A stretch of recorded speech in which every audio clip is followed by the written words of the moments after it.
All right, welcome to week 7 of the fantasy football season. We're going to be covering some rankings, some injury and news impact, and top streamers to get you ready for week 7. We'll be right back.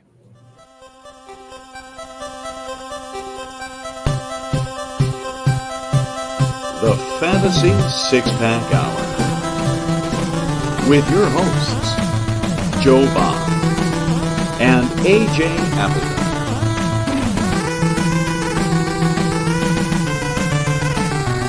Touchdown!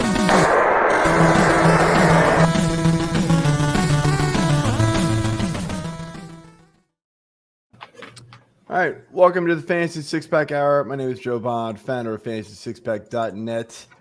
Joining me tonight, as usual, co-host AJ Applegarth and Corey Pieper. Hope you guys are having a good night tonight. Yeah. I mean, it's a Wednesday, so sure. Yeah. Again, reminder for anybody who's watching this, we are recording Wednesday nights, no longer going live on Thursdays. So drop the questions on Twitter and in our Discord if you want to ask us any, and we can answer them during the show still for you. But yeah, without further ado, why don't you say we just jump into this? Rankings. We will start with some rankings review for week 7. We're going to start off here with the running backs that I'm a little lower on this week. The notable ones, I would say Javonte Williams, -2 against Washington. Ja'Cory Crosby-Merritt at Dallas, -1. A little lower on ETN, Vidal, Henderson, Woody Marks, Kenneth Gainwell, RJ Harvey, and Kendre Miller. What do you guys think here? Let's talk about Woody Marks, who you have borderline startable there at 34. I thought we were getting Woody Marks taking over this backfield a couple weeks ago after that 17 carry, 69 yards in a touchdown game. And then the next week, Chubb was right back to being at least a 50-50 split. And then last week on a bye, they play on Monday night this week against Seattle. Do you have where do you have him in relation to Nick Chubb, I guess, and how do you see it splitting out? Good question where I've got Chubb. I don't have the rankings pulled up right this second, but because I would think they have to be pretty close at this point again. Yeah, they probably are, and I apologize. I don't have the full rankings pulled up. I had to restart my browsers because it was all choppy before the show, unfortunately. But yeah, I mean, look. A couple of weeks ago, you're right, man. We were all like gung ho, and I was too, man. I thought like, oh, this is happening. I mean, I was kind of seeing it happen, like for a couple of weeks. Like Marks is just slowly chipping away at the workload, and I was like, hang on, like, all right, maybe this is gonna be a real thing. And then boom, it happened, right? Like in a big way, it happened too. So everybody was like, all right. It happened. Time to move on from Nick Chubb. He's the second guy in this offense. And then you're right. The next week he was the lead guy. And I think he had like one decent like long run for at least for him that went for a touchdown, which kind of boosted his day. But again, it's still not like anything great. And actually, I do have Nick Chubb ranked one ahead of him currently. So they are neck and neck. Flip a coin here. And that's why they're both borderline startable, because they're both just going to eat into each other's workload a lot. And it's hard to say anybody's really going to take. I think you're going to need to see it like a couple of weeks in a row, unfortunately, to really be able to bank on it. Kind of like we finally have seen with Crosby-Merritt. He is, I think, finally solidified himself as the starter there. But he keeps fumbling, and that's pretty awesome. So, but I mean, you know, at least we know the volume is there for him. But with Marks and Chubb, like, we just don't know. No, we don't. Yeah. I do want to kind of highlight Kimani here. I mean, you've only got him one lower. He had a really nice week, first week. Obviously, you know, we were kind of not sure which way it was going to go, if it was going to be a complete even split. I mean, are you just not buying into the 1 week blow up, or do you just think Indy's too much of a better defense? Yeah, I mean, Indianapolis is 25th best against running backs this season. So I'm thinking it's a pretty tough matchup for him. And I mean, there's still a little trepidation with that, right? I mean, like I think they wanted to kind of do a 50-50 split, to be honest, but Vidal just kind of ran away with it last game. And so they had to ride the hot hand. You could easily see this going back the other way, or at least back to a 50-50 split. I do have Haskins considerably lower, but he's not totally like, he's not like in the 60s, he's in like the 40s. So you still could, see him get some work, maybe sneak a touch or something like that. But yeah, I mean, Indy's just been a pretty good defense most of the year. So that's why that's why I've got him one spot lower than consensus right now. Yeah, Fair enough. Vidal was awesome. Let's look at some guys you got higher. Yeah. Moving over here, guys that got higher. It's a little bit longer of a list. Try to rip through it quickly. Saquon Barkley 1. All these are 1s. I'll mention the 2s and 3s if they're already. So Barkley, Junkins, Gianti, Swift, Chase Brown, Bam Knight, Nick Chubb is +2, Kareem Hunt is +2, Michael Carter is +1, Isaiah Davis +3, Blake Corum, and then Kyle Monangai +6. So, all right. Well, yeah. I'll take the first stab at this one. Let's make it dark and talk about Bam Knight. I mean, again, another kind of out of the weeds option here, but he's definitely gained a lot of traction on the waivers and everything there. So, I mean, what do you like about him moving forward? I mean, I've still got him ranked 30th on a bye week, rankings list. So, like him is a relative term, I guess. I don't really like him, honestly. Like, if you can, hopefully you've got better options than having to start Bam Knight. Green Bay, they're not a great fantasy defense, and they've shown some holes here and there, but I still think they're overall a good defense. And like Bam, we talked about this on the waiver show, Corey, how like it was like, oh, like an hour and a half before kickoff, like, oh, by the way, Bam Knight's now our starter. What? Ended up being a pretty good split between them. Bam Knight just fell into the end zone. That was the only thing for him. Like, neither one of them really played well. So I don't like either one of them. And if it's going to get even worse, like Kyler Murray doesn't play again, possibly. Marvin Harrison was, I think he was like limited, but in concussion protocol. So they still got some hurdles to get over there before he's even considered a starter this week. So, I mean, like if there's no passing offense, I mean, like we're really gonna rely on Zay Jones and Greg Dortch and obviously Trey McBride, but defenses are not gonna really be scared with his run game or passing game. I think if those are the guys that are gonna have to trot out there, so that hurts him too. The one I want to talk about is someone you're high on, but I actually am surprised he's not even higher, and that's Kayshon Judkins. You have there at 8, going up against a Miami Dolphins defense that is dead last in the league in rushing yards allowed. You were talking about Kamani Vidal having such a good week last week. That's the Dolphins defense. Rico Dowdle, 200 rushing yards. That was the Dolphins defense. And Kayshon Judkins is a better back, I believe, than those two. So I expected to see him even a little higher up there, but just couldn't get him any higher.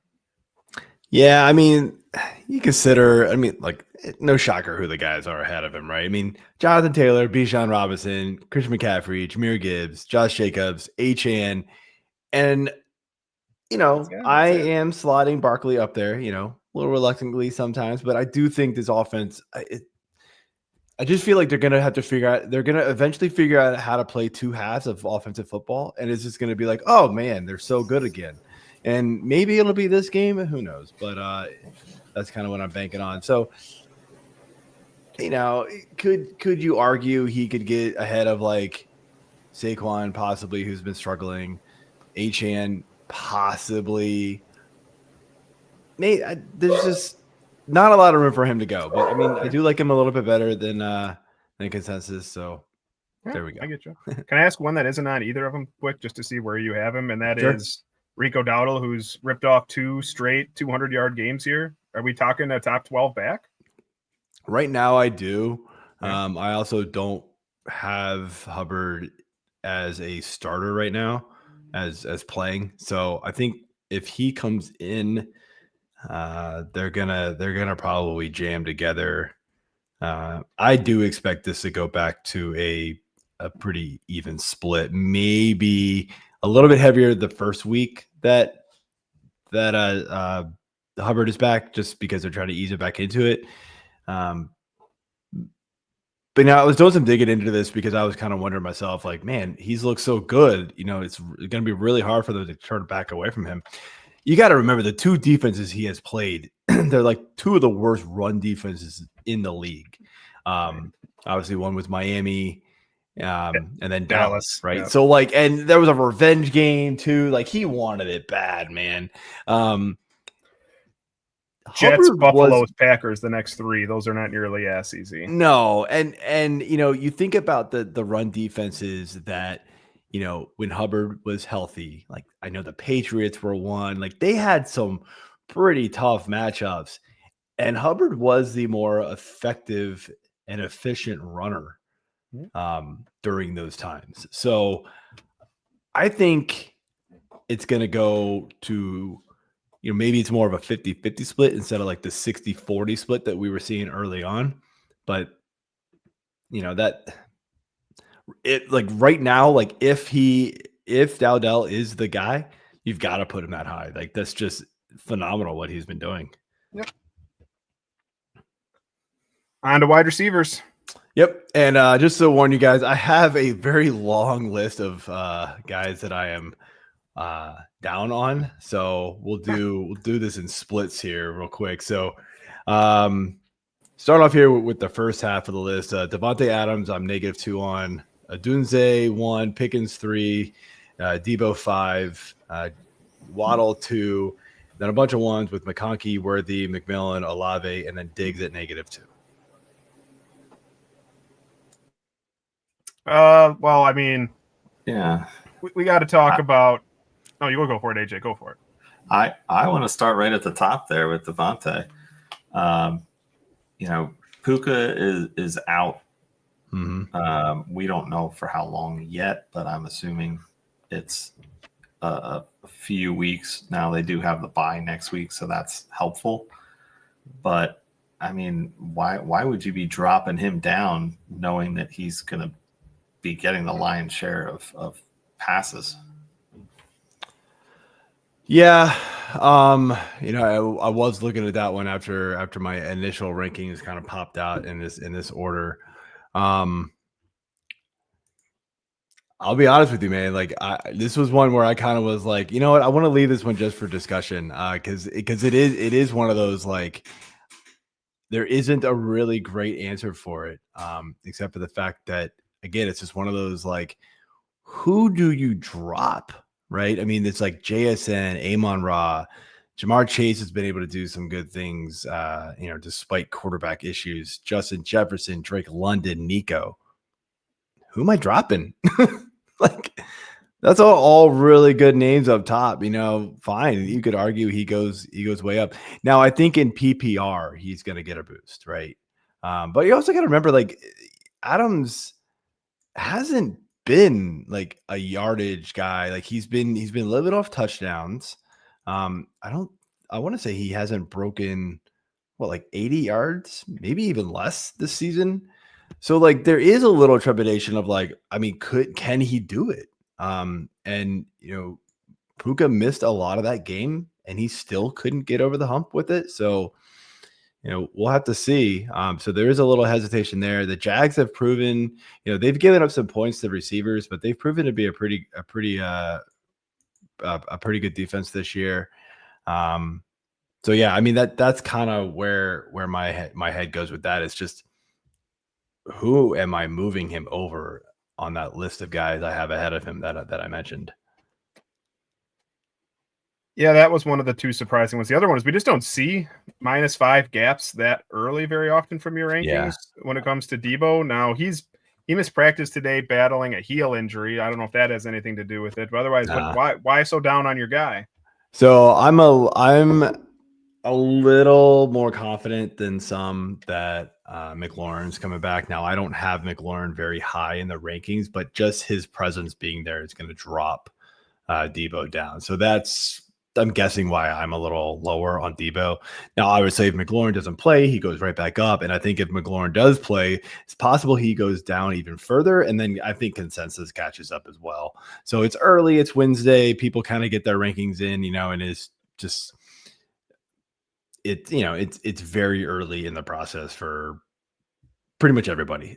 So that's why I've got him -5, and similar reasons why I've got Pickens -3. Like I'm thinking Lamb comes back, and I think he's going to be involved, enough that Pickens doesn't do what Pickens has been doing for the last 3 weeks, and Lamb gets right back to doing what he was doing. Additions, but yeah. So yeah, I could see that. Pickens is having a good year. Aside from obviously the weeks that Lamb's been out, but he's still doing well. Dak's having a really good year, so that's part of it. Thanks to the defense being terrible, which is what I counted on when I drafted him. So let's jump over to the other half of this list, and this one's a little longer. Keenan Allen, Michael Pittman, Devonta Smith, Addison's -3, Dobbs is -1, J-Mo -3, Kendrick Bourne -2, Wan'Dale Robinson -2, Higgins, Matthew Golden, Rashid Shaheed, Josh Downs, who actually news just came out before this podcast recording that he's randomly in concussion protocol. So that might get just scratched off the list completely, which completely throws us for a loop. And then A.O. Manar -1. Oh, DJ Moore -5. Sorry.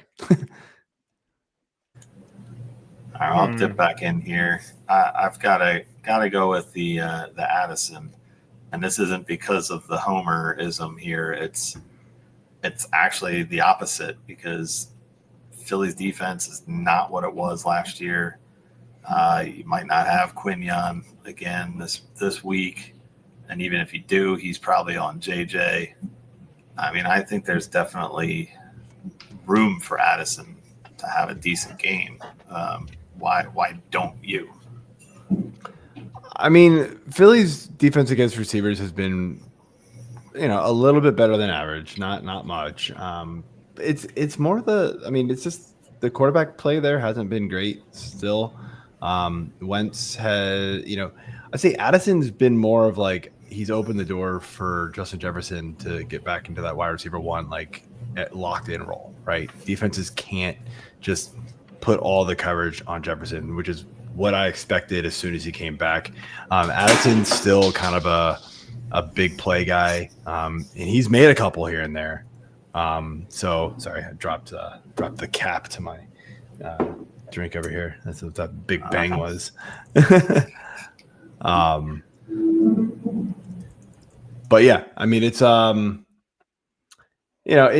it could be, I could be dead wrong on that one, and it's gonna take like a big play down the field for him to to be able to get that, and he's capable of it, but he hasn't quite done it consistently enough yet for me.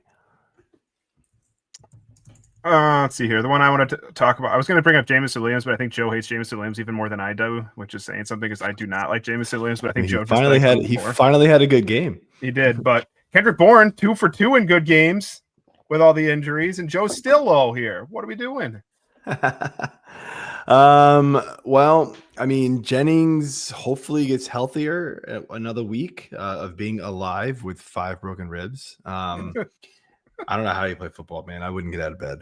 And then Pearsall is possibly returning. Gotta have my doubts on that one, but Kittle coming back too, like, hurts that. And then Purdy might play. So there's no longer that like Mac Jones, Kendrick Bourne, like, oh, I'm going to throw it to you 15 times a game connection. You're adding in CMC and Kittle and, a healthier Jennings and possibly Pearsall. If Pearsall comes back, like, Kendrick Bourne's way down. Like, I'm not even, no, he's out. Like, he's no longer a top 2 receiver on that team. And that's just not going to happen. So, there's a lot to kind of go through here with the process of ranking these San Francisco players this week. We're going to have to really follow the practice reports for them to see kind of where all these guys fall. Cool. Let's look at some high guys. Yeah. Oh, and by the way, Atlanta's secondary against receivers, pretty damn good. Like, kind of sneaky good. Yeah. Guys that I'm higher than, and again, this is where you see the yeah, right. This is where you see, like, I'm kind of projecting it to be a play right now. Yeah. But I put him on there just because it was kind of funny to look at. But anyway, Nico +2 for me, Lamb +19, Rashee Rice +1, Sutton 1, Metcalf, Terry McLaurin +42. Not a lot of people thinking he's playing. Jacoby Myers, Trey Tucker, Jerry Jeudy +2, Christian Kirk, Travis Hunter, Marquise Brown, Josh Reynolds, Zay Jones, and Cameron Johnson round out the bottom there. +3, +3, +4. Oh, how about, since when we could talk about CeeDee Lamb and Terry McLaurin, but we know why those are like that. How about Jacoby Myers? You actually being higher on. He's been low-key awful this season. Like, correct. Terrible. As someone who has some Jacoby Myers, and it was supposed to be the safe wide receiver 3 who you could put in every week. Brock Bowers is out. That should have only have helped him, and it has actually made it worse because Geno Smith is not a very good quarterback. So I'm surprised to see Jacoby Myers even. I know you're still got 30 there, but that's still in the startable range. So it is. What do you think? I don't feel good about it. It's. I think what you're hoping here for is, right, like, Kansas City starts blowing them out, right? And then game script just becomes garbage time points going for both Myers and Tucker.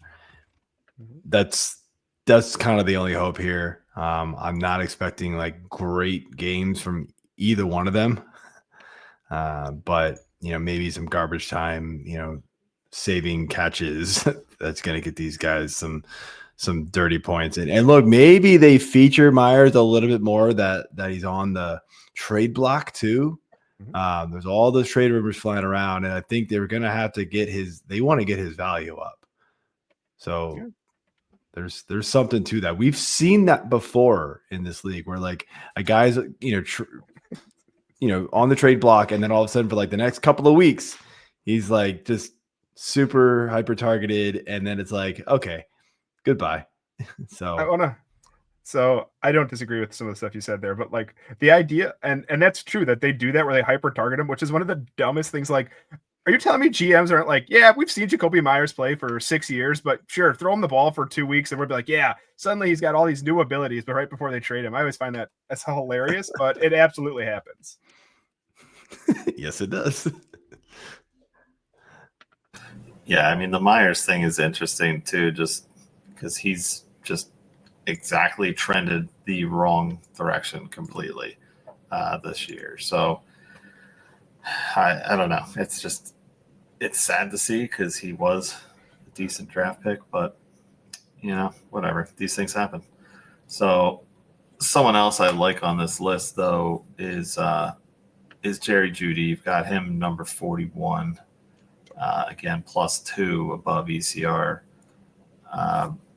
I mean, I feel like you were down on Jeudy for a while this year, and now he's, I mean, still 40. I was going to say, I still am down. Like, come on, he's ranked 41. I mean, I don't like him. But you still like him a little higher. So I like it better than everybody else, apparently. Yeah, you're coming around. Yeah, I don't know, not really. Good luck if you had to start Jerry Jeudy. I'm praying for you. It's not looking good over there. He did see a lot of targets. I'll at least give him that, but that was off of a Dylan Gabriel passing the ball 52 time game, which I don't think the Browns want to do ever again. Let's be real. They got down and they just having to chuck the ball around. I don't think that defense is gonna, let games get out of control quite like that. Like very often, if ever again this season. So I think, especially against Miami, like Miami's not gonna like blow the doors off of Cleveland. I don't think so. Judy's not gonna get that massive target, number that we saw last game, and even though he got it, like he didn't do anything with it. So who cares? Halfway PPR. How many weeks does Jerry Jeudy have double-digit points this season? In half PPR? Yep. Half. One. AJ? It's probably zero. You said one. I don't think it's any. Yep, he is yet to get a 10 points and a half. I was gonna say I'm gonna go with one, but I have a feeling it's zero. I don't know. 9.1 is where he's peaked out. That was week 1. He has not cracked 8 since week 1. Yeah, that hasn't been I good. mean, his targets, even outside of last week's crazy 13, he's had at least 5 targets in every game. And he's just, like you said, he's not doing anything with them. Or the Browns have been running so much double tight end sets with Njjoku and Fannin. And, of course, that it's probably going to have to change this week, which is, I guess, another reason why you have to bump Jeudy up a little bit. But I still don't like the offense outside of Kayshon Boutte and the tight ends is pretty much what it comes down to. So, speaking of tight ends, let's jump over here to the ones that I like a little less. It's Jake Ferguson, Darren Waller, Hunter Henry, Kyle Pitts, Zach Ertz, Hawkinson, and Theo Johnson. I mean, I'll go with Henry here. You've got him at 12, so he's just inside tight end 1 territory here, but that's down 1. I mean, are you that high on Tennessee's defense? No, it's more of I don't know who's getting the ball in New England anymore. Thought for early season this was going Hunter Henry's way a lot, and it was, and then it shifted to Diggs, and then last week it went to literally everybody. And I was like, what is going on here? Diggs was like the odd man out. Of course, he got called for like a phantom PI call. It was like, what? There was like a 52-yard catch that got nullified. But yeah, I mean, Hunter Henry just hasn't done anything for like 2 straight weeks, if not 3 now, I feel like. So, we're looking at a couple of guys here. Like I'm expecting the Njjoku not to be there. So Fannin to get the big boost. Of course, Tampa Bay's missing a lot of their guys. So Cade Otton gets a boost. And then you've got the normal, usual suspects ahead of him, including George Kittle, who I think returns this week. So that's why he drops, and kind of shocked that he's not dropped more. I guess the consensus is agreeing with me on quite a few of these other guys. So speaking of consensus, and it's not a big drop like usual with tight ends, I would like to know how Jake Ferguson is below 1 at ECR at 3, because there is no chance in hell that I would ever start Jake Ferguson over Trey McBride or Tyler Warren, because I assume that's 1 and 2. Yeah, so I actually have technically in the rankings, I have Ferguson and Warren like tied by number, but okay. I've got to pick one, and just I guess when I entered it into Fantasy Pros, Tyler Warren went ahead of him. So they're kind of flip flopped. So I mean that's pretty much what it comes down to. Yeah. Tyler Warren, I would put always over Jake Ferguson. Okay, let's talk Kyle Pitts quick though. Well, and especially if Lamb comes back, like sure. That's less targets for Ferguson for sure. Let's talk Kyle Pitts. -2. You got him at 15. Just when I thought we were finally like safe starting Kyle Pitts every week, He's looking good. He's looking good. 3 catches for 18, and every ball under the sun goes to Drake London. So is that the scare? Just one bad week, and we're dropping him a little bit? No, I mean, I've never really liked Kyle Pitts. I know I had him like ahead of consensus last week, but it's not like, I want to say I still had him ranked like 12 or 13. Like it wasn't, it wasn't like I'm like, yeah, let's go like all in on Kyle Pitts. Like, no, I don't really like his game still. I'm trying to think. San Francisco here against tight ends. Kind of middle of the road, 19. So that includes Fred Warner, though. Take away Fred Warner and imagine how much harder it'll get for them to cover a tight end. So yeah, that's you true. lose your star linebacker, but it's just, I don't know. It just feels like it's so hard to trust Kyle Pitts. Like this is Bijan and Drake London, and weirdly enough, in games that they are competitive in, a lot more Tyler Allgeier than anybody wants to see. But Bijan is still destroying it, so I guess they've got to give him some time off the field. So you're not too mad if you're a Bijan owner because he's still killing it. But yeah, this is more. I still can't trust Kyle Pitts very much at all. Yeah. I'll jump over here to the tight ends that I like. Obviously, the Warren one. There you go. Harold Fannin, I like more. Kate Otten, Michael Mayer +4, AJ Barner +1, Okonkwo, Oronde Gadsden, and Tyler Higbee +4. I will start off with Mayer.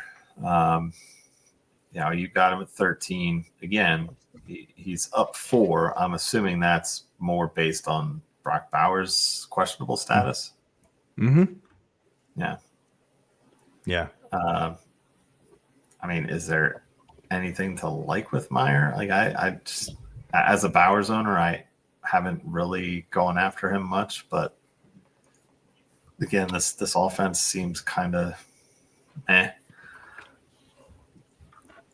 I mean, look, Mayer had himself a pretty good game last week. Granted, that's not Kansas City's defense. That was Tennessee. But they obviously made a concerted effort to get him the ball, especially without Bowers in the offense.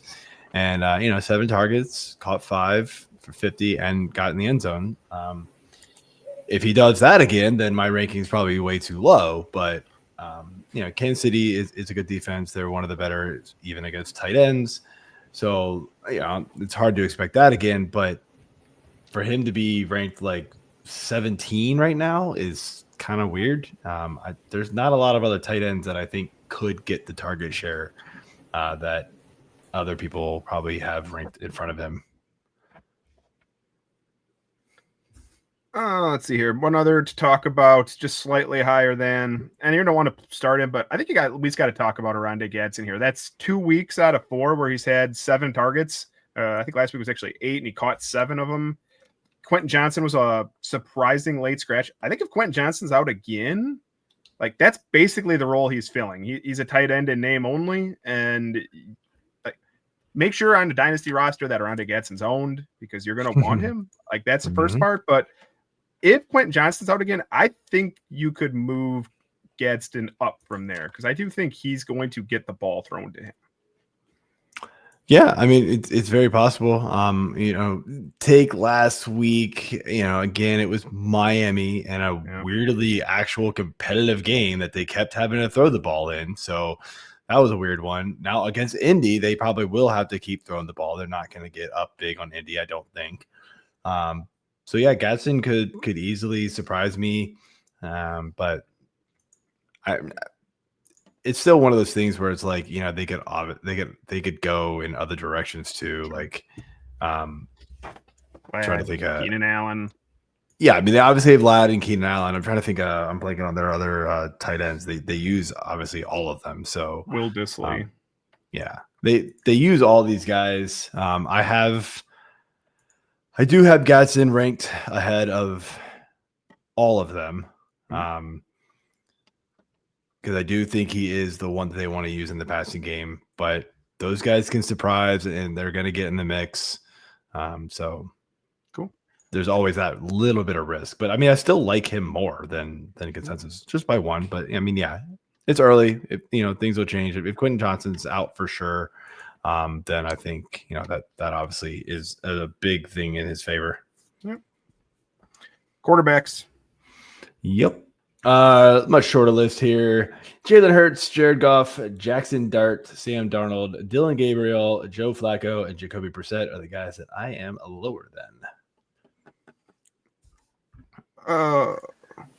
AJ, you go first. I'm gonna hit Goff here. I mean, obviously he was pretty shut down last week against Kansas City. Kansas City has turned a new leaf this year, it seems like. So that wasn't completely surprising, but I mean, overall, Goff's been pretty consistent. Are you thinking Tampa Bay is going to be another like KC like experience for him?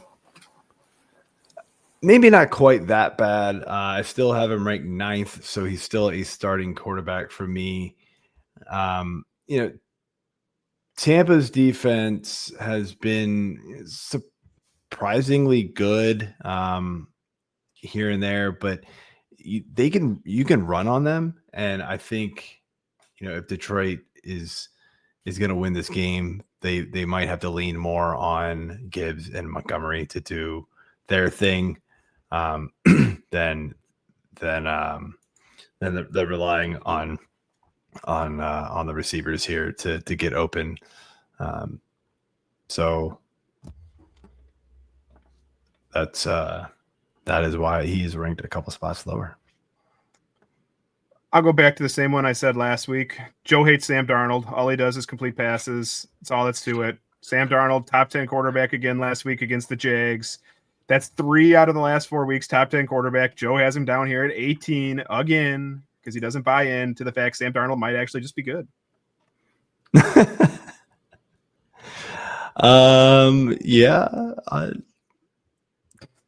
Maybe I'm doing it just to make the show better. No, I don't know, man. I don't He's know. been good since week 1. He has been good. Yeah, I'll give you that. You want to know what's shocking though? The number 1 defense against opposing quarterbacks right now is the Houston Texans. Really? Yeah, that is pretty shocking. I would not have guessed that. Now, it is very skewed because the last 2 weeks before their bye, they played Cooper Rush and Cam Ward. So that helps. Mm-hmm. But before that, they held Trevor Lawrence to 8 points. Baker Mayfield put up a 19 on him, but Matt Stafford only put up 13. So it's not like anybody's really gone off on him. So Sammy will. Maybe we shall see. We'll see. Maybe this will be the day that the run game finally just blows up for real, like everybody thought it would. Who knows? Finish off here with the guys that I like a little bit more: Drake May, Caleb Williams, Justin Herbert, CJ Stroud, Trevor Lawrence, Mac Jones, and Carson Wentz. Carson Wentz and Mac Jones are obviously up there because I think some people are expecting JJ McCarthy and Brock Purdy to come back. I'm not so sold yet, but that will flip in a heartbeat. So to get that one out of the way quickly. Let's see here. How about, you're pretty close on a lot of these. Yeah. We could probably just move on if you guys. I don't know. It's just plus one on all Did of you them. have anything on any of those guys?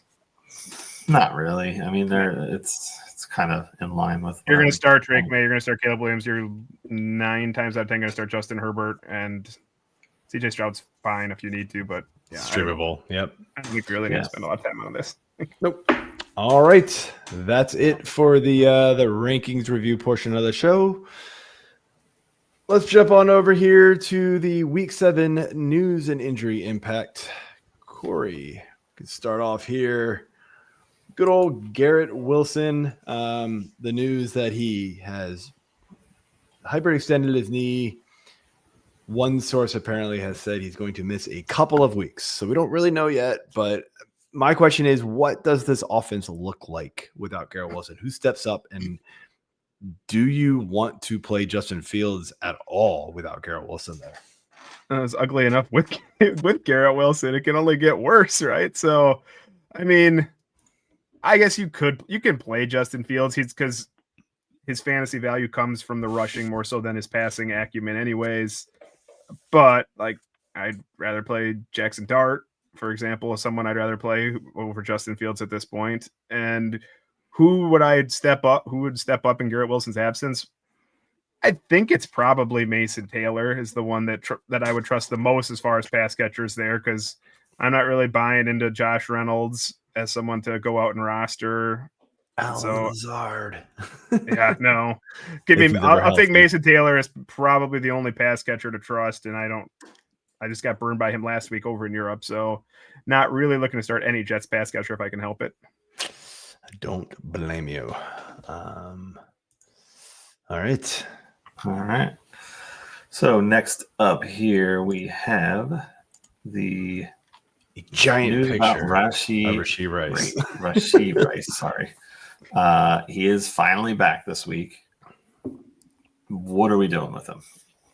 I mean, you're plugging him into your lineup if you've waited this long. Like, if you held him for the first 6 weeks here through the suspension, don't waste time. Get him back in your lineup. It's good. Like, you've made it through this time. Hopefully you're at least 3-3. If you're at least 3-3 in fantasy, you're adding back in a top 12, top 15 wide receiver pretty much every week. And it sounds like they're going to just roll full bore back in. It probably lowers. I was going to say it lowers the ceiling of Xavier Worthy, but Xavier Worthy has a massive ceiling because of his ability to have big plays, but it makes Xavier Worthy more of the big play option. Like, he's not quite in the level of Jamison Williams or some of those guys we were talking about earlier, but he probably goes down just a slight bit. But yeah, you're just like, if you have Rashee Rice and you stashed him this long, don't waste time, put him back in your lineup. Yep. Totally agree there. So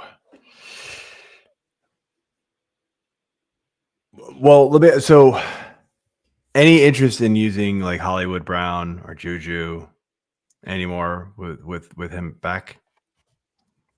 Not really. I wouldn't be surprised. Like, last week it was Hollywood Brown, but it was 2 touchdowns. I think on 4 targets, he got 2 touchdowns, and that could happen again. Like, Mahomes is really good this year at spreading the ball around a lot.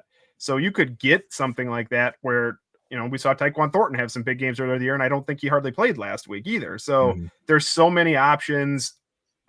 Play Rice, play Worthy in most cases. Kelsey's like borderline tight end 1. And otherwise, if you're in, we're going to have next week, I think there's 7-8 teams on bye. I don't know if the Chiefs are one of them or not. There's a bunch of teams on bye. In that type of a week where you're just struggling, you want to throw Hollywood Brown or Juju in on the flex option and hope you get lucky, sure. But this week where we only have a couple teams on bye, you should have better options than those guys. Yeah, I agree. Definitely. So moving on here, the Bucs mess of a receiving core. Puka suffered a hamstring. It's now sounding like it's just a strain, but man, at one point they thought it was going to be a tear. That sounds like it was pretty bad. So who knows how long he's actually going to be out. So that's interesting. And of course, Godwin and Bucky Irving were already ruled out as of was it Sunday night? They were just like, oh yeah, they're already not playing next Monday, by the way. So that's not good news, man. Like, what are we doing here in Tampa, and how much can we still trust Baker Mayfield to keep this magic rolling with whoever came off the couch last night, rolling into the lineup? Like, it's bad over there. It is bad. So technically Mike Evans can come back this week. They say there's a chance. If you have Mike Evans, I think you can play him, because even if let's say he plays half the snaps, I do think he's going to get the ball thrown to him a lot when he's out there, if he's even close to healthy. Beyond that, you mentioned Cade Otton's solid tight end 1, because he's a reliable option that Baker's used to. I think it's going to be a while for Bucky Irving at this point. I don't think we're getting Bucky Irving back for 2-3 weeks. Rashad White, remember we talked in the preseason. I liked Rashad White. I didn't like him because of injuries, right? That's not why I liked him. He was doing okay without it, but now he's a borderline top 15 running back at most weeks. But beyond Mike Evans, if you're looking for receivers, I still like Sterling Shepard just because of history. But if I had to pick another one, I like Cameron Johnson over Tez Johnson. But again, those are just like dart throw options basically based off the way how well Baker's been playing is why you're putting him out there. Just saying Baker's been so good. He's making anyone look good. And Cameron Johnson got more targets. Tez Johnson had that one deep one. So I picked up Cameron Johnson in some deeper leagues, but I'm not actively looking to start him. Yeah, no, I'm with you on the pecking order of the receivers there. I know, you and I talked about it on the waiver show that we put out Sunday night. Shepard was the waiver pickup, but then like I started looking into it deeper, and like I just thought, my brain went, oh, Shepard's the next man up. He's going to play on all the snaps, right? He's going to be the receiver one. His role didn't change at all. Ted Johnson moved in to the X role. Cameron Johnson moved into the Z, and then Shepard stayed in the slot there. And so Shepard isn't going to be on the field as much, but I think when he's on the field, if it's out of those three, Shepard's going to be like the reliable, like move the chains guy, and Tez and Cameron Johnson are going to have to be like more kind of boom bust type plays. So totally agree with you there. All right, AJ. All right. Well, before I get into this, I know this is football, but the Toronto Blue Jays are absolutely smoking Seattle Mariners right now. Since I put the game on right before we started recording, I think I've seen like 5 home runs by Toronto. 12-2 right now. Woo! So making it a series, and whoever hits the homer wears this weird jacket, sport coat thing. So yeah. Anyway. All right. Next up, I kind of already went into this earlier with Puka Nacua. So looking at the tweet on the board here from @HoldenCantor, Puka Nacua avoided serious damage, but is considered a long shot to play on Sunday in London versus Jacksonville. That's according to Jeremy Fowler and Dan Graziano. I mean, what are we doing here? Are we, like I said, I kind of like Devontae, but is there anything else to like here? So he didn't practice today. Puka didn't practice today because they're going to London. They're going to fly out, I would assume Friday they leave. I don't think we're going to get Puka. One of you guys mentioned it early. They have a bye next week as well. So you give him off this week, they get next week off. I like Devontae. Joe had him, even though we said he was down, he still had him as a top 10 wide receiver. You're going to play Devontae Adams wherever you had him. I think the other one you can play, and I would put above like the Tampa Bay guys. I put Jordan Whittington above the Tampa Bay guys just because we've seen him fill in for Puka before and have some success, and we just haven't really seen that out of Tez Johnson or Cameron Johnson beyond a literal like half last week. So if you're going to the waiver wire to try to find a wide receiver, I think I prefer Jordan Whittington to all the other guys we've talked about. Yeah, I think the only thing you got to worry about with Whittington is if Tutu Atwell is healthy, then I think that hurts his value at all. But I haven't really followed up on Tutu Atwell's availability yet. He was limited today in practice with his hamstring, so yes, that would change it. Yes. Yeah, that would definitely change it. But yeah, Whittington would for sure be the preferred option out of all that as well for me. So yeah. So what I heard about this is the Rams are actually practicing in Camden Yards.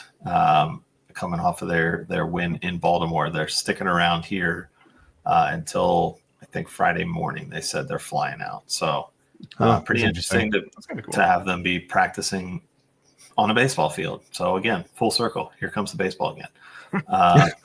Way to ruin the show, AJ. I just can't get around it. Get back to football. Yeah.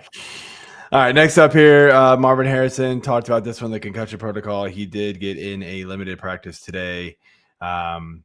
But still has a lot of hurdles to go through. He has to have protocol 5 days if no setbacks and symptoms. He has to practice. If he practices Friday, he can get the clearance Sunday. But yeah, I mean, I looked like Brissett was really targeting Harrison a lot when he was out there. The injury happened so quickly. It was really hard to tell how that game was going to go. But Yeah. any The thoughts on this? passing game honestly looked better with Jacoby Brissett than it ever has with Kyler Murray. Like I know we I shit said on that Kyler might Murray a lot on happen. this show. Like he threw for 315 or something like that, 320 I want to say, and looked really good. I don't expect Marvin Harrison to play this week. It was a pretty hard shot he took. Like came down right over the middle of the field, right on the back of his head. Concussions are weird. He could, but even if he does, I would expect it's a limited amount. Zay Jones is the one who stepped in and got a lot of targets. Actually had a pretty good game. So again, I mean, I'm putting Zay Jones ahead of the Tampa Bay guys. I'd probably still take Whittington if Tutu Atwell's out, but that's close. Michael Wilson is the main receiver here. He did not have a particularly good game. It's Trey McBride and a bunch of shots still, like because they just spread the ball around so much. Yeah. Like you mentioned Greg Dortch earlier. He'll be involved. I don't think there's no 1-to-1 replacement for Marvin Harrison. No, and honestly, I'm not really trying to play any of those receivers at all, even if Marvin Harrison's out. So I'm passing on all of that. So moving on. AJ, mutes. Sorry. I was just getting into this too. So let me start over. Talking your baseball. All right. Yeah. Still watching baseball.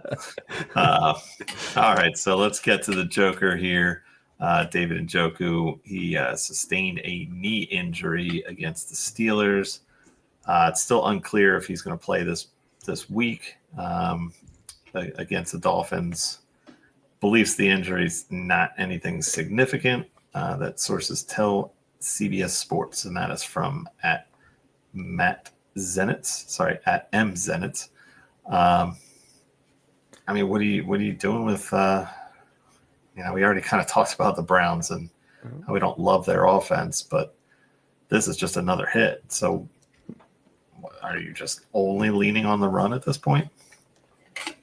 Well, I think you're firing up Harold Fannin. Harold Fannin becomes top 10 tight end everywhere because of the Njjoku injury. Njoku's injury is the most confusing, I think, of them all, because some reports are like that he's not isn't significant, and then there's other ones that are like, oh no, they play in 2 weeks and there's a bye. He's not coming back before the bye, so I don't exactly know what to make of the David Njjoku knee injury. Some have said it's a hyperextension, and then there's other reports that he has some damage to his PCL. So don't cut David Njjoku. I mean, if you needed to, I guess you could, but don't cut him if you can avoid it. Get Harold Fannin, play him. Like I'd rather play Harold Fannin than Jerry Jeudy at this point. I think he's more likely to give you a good game if that's your true option for a flex. If I have to pick one pass catcher on the Browns, I'm probably picking Harold Fannin at this point. And yeah, I think they'll lean on the run, but it's a good matchup against the Dolphins. So yeah, go ahead and fire up Fannin, and that's what I would do. Yep. All right, moving over here to the Commanders. Terry McLaurin will practice this week. Like I said, it sounds like he's on his way to coming back. And then you've got a note here, Noah Brown. I guess he got placed on the IR. I missed that one with his groin injury. Yeah, he went on the injured list today, so he's out for at least a month. Terry McLaurin, you said you think he'll be back. I think he'll be back too, but I don't think he'll be back 100% rip-roaring, ready to go. I'm ready to go this week type of thing. I think again, it'll be a limitations, but if you're desperate, you have Terry McLaurin and you desperately need a receiver, like sure, we know what he can do. We haven't really seen it this season. I'm not really looking Debo, you're going to play, but otherwise I'm not really looking to play any of the Commanders receivers this week if I can avoid it. So even against the Cowboys, I know it's weird. Terrible defense. Who else are you going to play? Yeah, Ertz. I mean, you can play Ertz, I guess. Yeah, it's tough because we've seen it right the last couple of weeks here.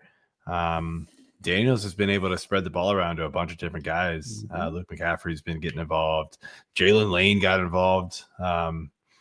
About a whole lot of guys here, and so maybe it's just one of those things where they've felt comfortable enough to using them that they're not going to have to lean as much on McLaurin to give him a week to just kind of get back into things and see how his injury responds. So don't disagree with you there, but yeah, I'd probably put him like, I think I forget where I had him on the rankings list. I think it was like really low end, maybe outside of receiver 2 range.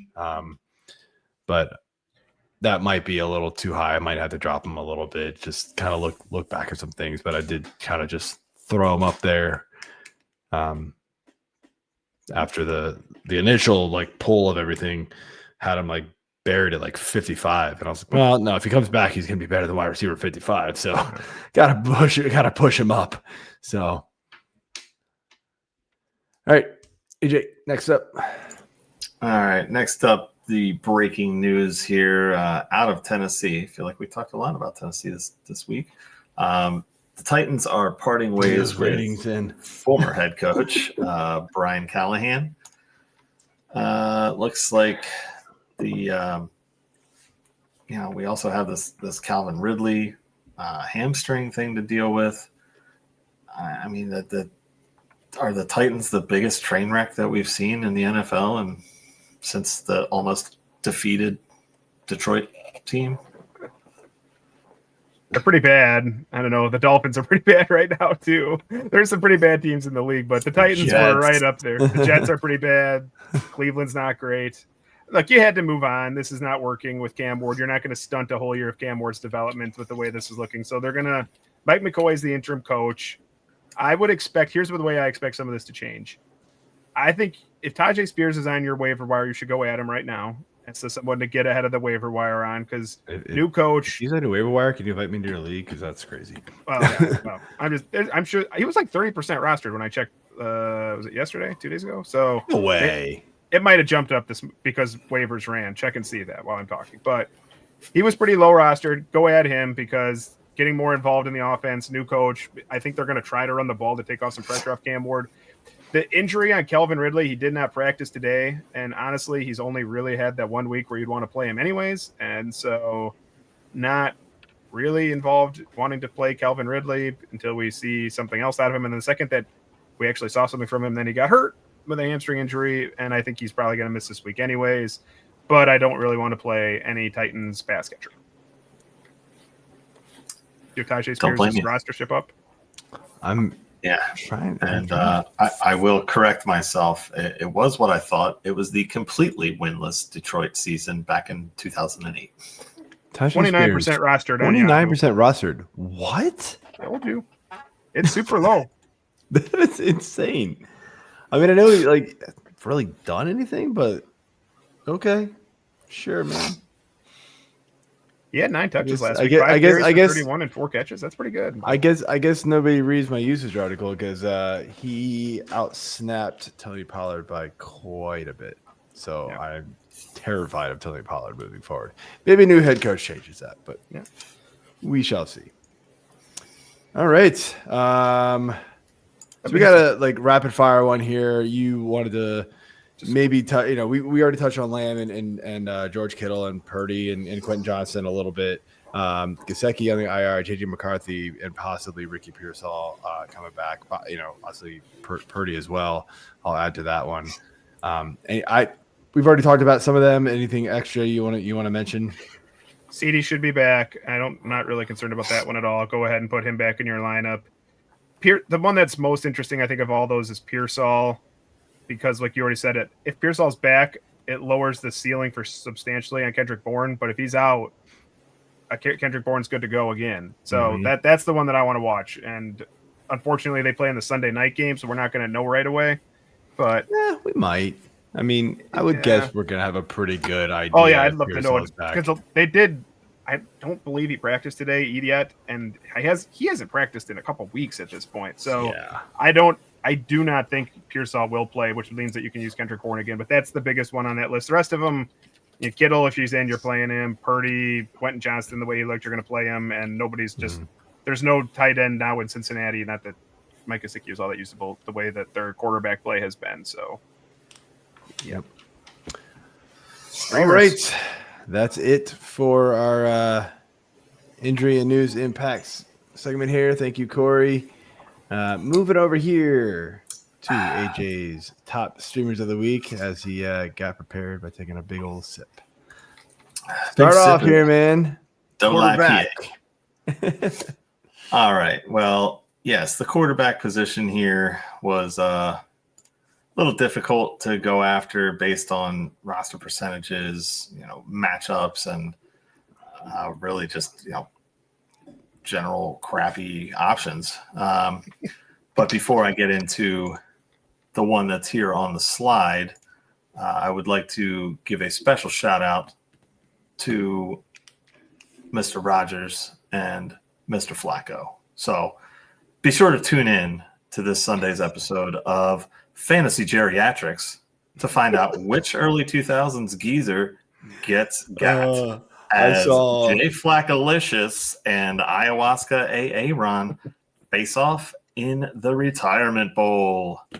Will Joey F have his cinnamon applesauce stolen and replaced with plain? Will Rowdy Raj get bamboozled into using a walker after his hurricane suddenly gets misplaced? Who will win the bridge tourney and claim the 26 minutes of concrete shuffleboard game prize? Stay tuned. Find out. But my streamer of the week. Hey, hang on 1 second. Can I show you this? I thought this was pretty funny. Yes, that's what I was getting at. These guys are the betting pros. The Joe Flacco, Aaron Rodgers, the quarterbacks. Picture of grumpy old man. If I remember correctly, it was the combined age was 81 years old between these two. So had to put that little old timey little video funny montage of talking together for this. So, but yes, getting into my actual streamer, that would be Jaxon Dart. He is playing at Denver. We've got the ECR at QB 15, the F6P projection 15.7. His roster percentage is at 41, and the opponent's points against is only 12.8. Now, I get it. Denver, very tough matchup. They are top 2 maybe against opposing quarterbacks. So it's tough, but on the flip side, you got to look at what you've seen so far. And what I've seen so far out of Jaxon Dart is 2 touchdowns every week that he has started. He's got, some decent yardage. It's definitely gone up around the 200 mark the past couple weeks. He's a bit of a runner too. So he's going to get you some carries. He's going to get you some good rushing yards. I don't know. Who knows? Maybe he catches a pass this week for a touchdown because that's the only one he doesn't have yet. Aside from, I'm just wondering if AJ is paying attention to the screen here. I am not. Nice. Instead of ripping farts, we are ripping darts. Something. This is the best T-shirt, man. Sent this to Keith Lott over the weekend. I was like, man, you got to get this shirt. If I was a Giants fan, I 100% would be buying this shirt. Ripping darts. I saw that. Was like, that's good. That's very is that good. Second one a hoodie option? I don't know, man. I don't know, but if you could get a hoodie option in butt gas color, that would be nice. But anyway, as I was saying, Dart's been really good. The Giants are, so team obviously, and you really don't know who the hell he's throwing to, but he's found a way to do it. So patchwork team without Malik Neighbors. It's a bold call, but I still like Dart this week. It is definitely an interesting one. I don't hate it. Like I had him on the waiver wire last week. Now he's over 40%, so I won't be able to talk about him. But 2 out of 3 weeks, top 12 quarterback, man. Denver's tough, but the way he plays, Denver's tough in that they stop the pass. If Wandale's covered or whoever his first guy is, he just pulls it and runs. So you would have thought Fields would have done that, and he did not. I think Jaxon Dart's better than Justin Fields. Very possible. There's a lot of people better than Justin Fields. That is true. But anyway, to be fair, I decided to drop Dart last week on Thursday right before the game because I didn't want to go against the Eagles with him. And yeah, I was pretty upset when A, they won, and B, he put up 24 points. That hurts. But I ended up starting Darnold, who also put up 24 points. So because he's good. I just want to hear Joe before the end of the season. I want to hear Joe say that Sam Darnold's good. Yep, he will. We will make it happen. Yep. Let's hear the running back. Maybe he'll stop throwing game-losing interceptions. Doubt it. All right. Running back. What you got? All right. So running back here, we've got Mr. Tyler Allgeier. He is at San Fran with the Falcons. ECR's got him at running back 38. The projection is not very high here at a whopping 6.5 points. It's 38% rostership. But San Francisco is giving up 20 points to the running back position. Now, I get it. You're thinking this is a Bijan, team. They don't care about anybody that's not named Bijan Robinson. But keep in mind that 3 of the 5 games that Atlanta has played, Allgeier has been pretty involved and has had decent opportunities. He's scored a touchdown in 3 of those games. In all 3 of the ones I'm looking at here. Some double-digit points, 14, 11, 10. Again, it's kind of touchdown dependent. But Atlanta, like we said earlier, they're a sneaky good team. So I would be prepared if I were San Fran because their defense, not great. They're not the worst against the running back, but still giving up a decent amount of points. So I would fire up Allgeier if you are desperate and facing a lot of injuries or, have guys on the bye.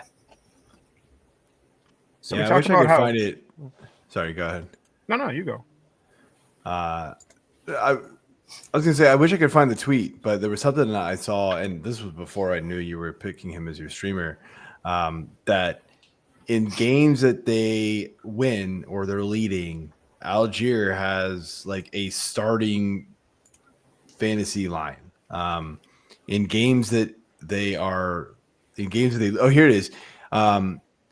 Is Tyler Allgeier? It's from Derek Brown. Is Tyler Allgeier worth flexing? The answer is simple. Do you expect Atlanta to win? If yes, then yes. If not, then hell no. In Atlanta's 3 wins, 14.5 touches a game, 56 total yards, 3 touchdowns. In Atlanta's 2 losses, 6 touches and 14 total yards per game. Not a single touchdown. So he is not involved when they're not in the game because it's all the passing down work goes to Bijan.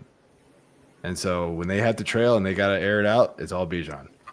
So that's tough. And this is going to be a tough game. So I don't know if they're going to be leading in this one, but they've surprised in a couple of games. Like might not be. I mean, they just beat Buffalo, so whatever.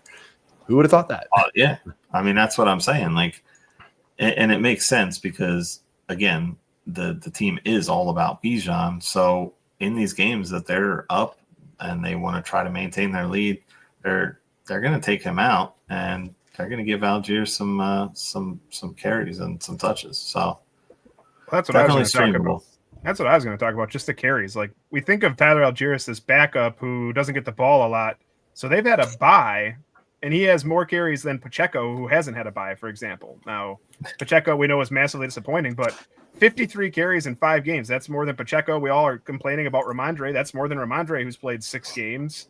That's more than Kareem Hunt. That's more than, some of these guys, Travion, of course, on this list. But 53 carries in 5 games is not bad. That's 10 plus carries a week. Like, there's plenty of backs that you're lucky to get that from. Barely above him on this list is like DeAndre Swift. So, yeah. I mean, and really outside of the Carolina game, where he only had 1 carry, and 1 reception, he got 1 point.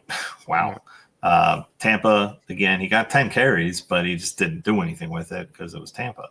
The other 3 games, he's been solid in. That's so weird that his 1 back game is against Carolina. I know, man. Trying to predict if they're going to be in the lead or not. You'd think that's the one they win easily. So Yeah, exactly. Well, it's both division games that he's just fallen flat. So we'll see what Week 11 brings in the rematch of Carolina. So let's see what you got at receiver. All right. So this one again, there was a couple of guys that I was looking at. Trey Tucker, 49% rostership. He's at KC. And then, his counterpart, Hollywood Brown, who we talked about a little bit earlier, 47% rostership. Obviously with Rashee Rice coming back, Hollywood gets knocked down a tick, but, he still might have some value. But the guy I'm really looking at this week is Mr. KKK. Kayshon Boutte. Kayshon Boutte. Yeah. At Tennessee. AJ doesn't work on podcast days. He rostership. just sits there and thinks about this stuff all the time. Just let everybody know. Look, I'm here for entertainment, okay? And some analysis, but mostly And some analysis. ECR, we've got him at wide receiver 48, so pretty far down. Projection at 7.5, 28% rostership, as I said. And, opponents' points against, though, again, Tennessee 27.2 to the position. We already talked about it earlier. We don't know who is getting the ball here in New England. Honestly, this receiving crew, including Henry, it's now the new age, old school running back room of New England, where you never knew who was getting the ball, what game. Was James White going to, bust off 17 receptions and 3 carries? Obviously there's the Jonas Gray game. Never heard from him again.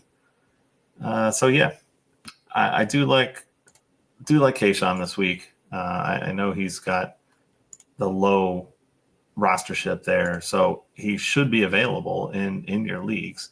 But again, looking at what he's done last week, he went 5 for 93 on his 5 targets. The week before that, he only had 3 targets, but he caught all of them again. He only has 3 touchdowns, and 2 of them were last week. But I do think that this is a week he can build on against a bad Tennessee team. His best game was week 1 against Vegas, 6 for 103 on 8 targets. So he's been kind of up and down, but if this is his week again, which I think it could be against Tennessee, I think he's a valuable flex play. I think New England is the most annoying offense for fantasy in the NFL. It always has been. I think it's reached a new level. Like I thought we could. It started to look like we were able to trust Stephon Diggs, and then that just 3 targets for 20 yards. Well, to be fair, 2 offensive pass interference calls that negated 2 of his targets and 2 catches. So, he did see more, but yeah, it was disappointing for sure. I mean, anything to do with anybody in New England, really. Speaking of New England being confusing, the very first league that I played in fantasy football with newspapers, because the internet was not invented yet, was Ben Coates. So he had a great year that year. I want to say it was either 98 or 99. But yeah, he was solid. But then he wasn't, and then he was solid, and then he wasn't. So it was frustrating. And then that just carries on through the 20 plus years, 26 years or so, at least, that I've been doing fantasy football. So, mine except that guy, maybe like Randy Moss and, Wes a few other, Julian Wes Edelman. Welker. Yeah, a few of those guys. Yeah. They don't count. If you just take away all the Tom Brady years, all that 15-year stretch, he gets enough fanfare. We don't need to bring up him. Is this like Seinfeld? Like we're gonna go from that to yada yada yada to now Kayshon Boutte? No, it doesn't work that way. It seems like it has. So you want to rethink that one? Kayshon Boutte, the next Randy Moss. Oh no! All right, we're gonna move on Could be. here. Could be. Tight end. I think we've already. All right. This is So pretty the obvious. tight end here, we have got Mr. Harold Fannin Jr. That's why I was kind of steering away from the tight ends when we were talking about Njjoku going towards the rushings. But yeah, Fannon's been rosterable pretty much all season. I feel like he's getting enough receptions to kind of have a role in this offense that again is kind of a terrible offense. He's only got one touchdown on the year so far. This week could be another week where he finds the end zone, especially with Njjoku out. Blake Whiteheart is the other tight end in their tight end room, and he's questionable this week. So, I mean, it's time to fire up Fannin and just go with it. So we've got him at tight end 10 ECR, 8.1 projected points, 46% rostership, and 12.6 points against for the opponents. I don't know. Again, Miami sucks. Their coach is going to be the next one on the chopping block. I'd be very surprised if somebody else gets fired before him. So we'll see. Jets are looking pretty. But They're not giving up on Aaron Glenn that quick. They're going to give him some leash, I think. Yeah, maybe. Yeah. I think McDaniel should be gone. Yeah, I agree with AJ on that one. McDaniel should be gone. Yeah. All right. They need a new voice in the locker room, as they say. And the drum roll for AJ's favorite position. He's going to sit back and relax for a little bit. Defense. Yep. You might as well. Because if I had a chicken bone stuck in my throat. Stop! Bears, stop, Bears, stop, Bears, stop, Bears, stop, Bears, stop, Bears, stop, Bears, stop, Bears, stop, Bears, stop, Bears. Stop! Bears, stop, Bears, stop, Bears, stop, Bears, Bears. All right. That's who I'm going with. The Chicago Bears. Going up against Corey might be New too young. Orleans. Does he get that reference? What's that? I don't. Probably a lot of people. You don't get. Oh, I was like, I don't. What is happening? Like, I have no idea what's Oh my going on right god! now. You need to Wait, just what? Google. You don't the even get the Bears reference? Saturday Night Live. Please, You just don't get the get reference. the reference. Oh my gosh!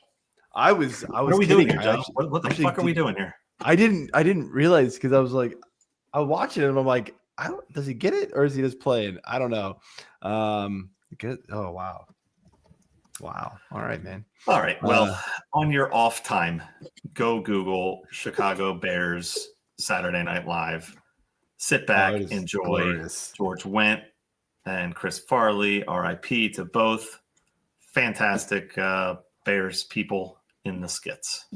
Bears people. I can't believe you. You just AJ's thrown off his game. disgust me with this. The show's over. He walks out. Seriously, might as Puts well. his headset down. Damn you. Had enough. Anyway, the Bears is the team this week. 1:00 game in Chicago. New Orleans is getting outside of their friendly confines of the dome. They are not good at all against opponents. So they're giving up 7.6 points. I think it's going to be way higher than that. The Bears are just rolling along, coming off a huge win against the Commies, and they put up double-digit points a couple of times this year. They've been close the last two games. Detroit's the outlier, but it was Detroit. So got wrecked. they got 52 points against. And yeah, and then it was like, no oh wait, they're touchdowns, actually pretty good. No They're interceptions, no fumble recoveries, no safeties, no block kicks, and you guessed it, no sacks. Yeah. So that game sucked. Clearly an outlier, though. Don't be afraid of the Bears. ECR has them as defense 12. I think they're going to finish around defense 6. So write that down, and we will see what happens. Corey, I expect you to have a full report on which Bears skit is your favorite which one. Well, I'm you a did Packers not fan, so I like. can't imagine any of them will be my favorite. But sure. No, stop with the cheese bullshit. You get over that real quick because these are awesome. And I would like to know which one was your worst pick. The answer is none of them. So enjoy those and stop disappointing me. Oh my gosh, I cannot believe that you have never seen those, or like you don't even know about them. Like, man, Oh my god. Nope. All right. Well, let's close it out on a sad note. AJ, we're old apparently. Or maybe Corey's just not cool. I don't know. Maybe that's what it is. We're gonna go with that one. Both. We'll go with both. Split the difference. Yeah. All right. Well, thank you for tuning in. If you're still hanging out, please hit that subscribe button, that like button. Jump on over to fantasy6pack.net. Become an all-access member. F6P Pods saves you 15%. And by the way, congrats to everybody over at Fantasy Six Pack who does the rankings. We had 4 of us in the top 25 this week. 2 of us, including myself, in the top 10. So very, very good week for us over at Fantasy Six Pack in the rankings contest. We've got IDP as well. IDP Hunter and Dennis are, I think they're both top 5 overall for the season right now, if not very, very close. I know Steve is. Dennis is right in there. I haven't checked since last week, but he's right in the mix as well. So doing very well as usual over there. So all right, that's all I got. Everybody, good luck in week 7, and see you next week. Peace. The Bears.